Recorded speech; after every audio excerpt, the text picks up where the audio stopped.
అందరికీ నమస్కారం. ఈరోజు మా తోటలో అరటి మొక్కలు పాతున్నాం. అరటి పిలకలు డిఫరెంట్ వెరైటీస్ ఉన్నాయి.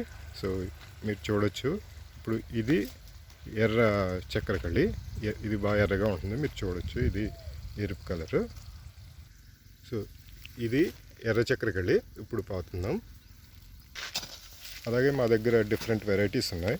ఇది కర్పూరం, అదే దేవుడికి పెడతారు కదా, కర్పూరం అంటారు కదా, చిన్న కాయలు.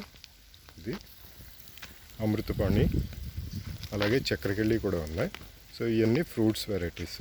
ఈ వైపు ఇక్కడ నుంచి అన్నీ కూర అరటి, అంటే రాబానానా అంటారు కదా, సో అవి ఈ పక్కన నాటాము. ఇవన్నీ 8 feet గ్యాప్లో పాతాం. ఆల్రెడీ ఇందులో బొప్పాయి మొక్కలు పాతాం మధ్యలో. సో దానికి బొప్పాయి మొక్కకి అటు ఇటు అరటి మొక్కలు పాతాం. Okay, thank you. Feet by feet గుంతలు తీసి ఎండిన ఆవు పేడ వేసి మొక్కలు పాతాం. ఇప్పుడు నీళ్లు డ్రిప్ అరేంజ్ చేస్తాను, నీళ్లు పడుతున్నాయి. Thank you.